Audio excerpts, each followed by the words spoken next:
ഇന്നൊരു ബിരിയാണി കഥയാണ്. ഞങ്ങളുടെ വീടിൻ്റെ കൊല്ലായിൽ ഇരുന്ന് നേരെ നോക്കിയാൽ കാണാൻ സുന്ദരിമ്മാൻ്റെ വീടാണ്. സുന്ദരി ഉമ്മ എന്നൊക്കെ പറഞ്ഞാൽ അസാധ്യ സുന്ദരി. ഞാനൊക്കെയാണ് അത്ര സുന്ദരിയെങ്കിലും വല്ല സിനിമയിൽ അഭിനയിക്കാൻ പോയേനെ എന്ന് പറയുന്നത്. Come to the point. സുന്ദരിമ്മാൻ്റെ വീട്ടിലെ കാര്യങ്ങളെല്ലാം നോക്കിയിട്ടുണ്ടെങ്കിൽ അത്ര സന്തോഷമുള്ള കാര്യങ്ങളൊന്നും അല്ല. കല്യാണം കഴിയാത്ത ഒരു മോളും അസുഖങ്ങൾക്കുള്ള ഒരു അങ്ങനെയൊക്കെ ആയിട്ട് ലൈഫ് അങ്ങനെ തട്ടിമുട്ടിപ്പോകും. മോൻ്റെ കല്യാണം കഴിഞ്ഞിട്ടാണെങ്കിൽ ഒരുപാട് വർഷമായി മക്കളായി. ജോലിക്കൊന്നും പോകാൻ പറ്റാത്ത ചില അസുഖം. ഇതൊക്കെ ആയിട്ടും അവർ തമ്മിലുള്ള ആ സ്നേഹം ഉണ്ടല്ലോ, ഇനി മക്കളാവില്ല എന്ന് അറിഞ്ഞിട്ടും എന്തെല്ലോ അസുഖങ്ങൾ ഉണ്ടെന്ന് അറിഞ്ഞിട്ടും തൻ്റെ ആ കിഡ്നി ഉണ്ടല്ലോ അദ്ദേഹത്തിന് കൊടുക്കാൻ തോന്നിയ ആ മനസ്സിൽ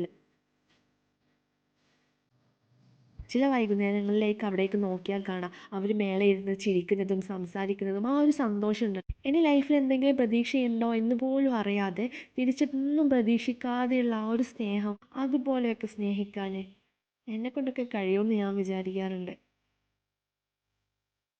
ഇനി നമ്മുടെ ബിരിയാണിയിലേക്ക് തിരിച്ചു വരാം കേട്ടോ. ഇപ്പം ഞാൻ നല്ലൊരു ബിരിയാണി പ്രോ ആയിട്ടുണ്ട് കേട്ടോ. ഇപ്പം എനിക്കും എൻ്റെ ബിരിയാണി കഴിക്കാൻ നല്ല ഇഷ്ടമാണ്. നല്ല അടിപൊളി ടേസ്റ്റ്.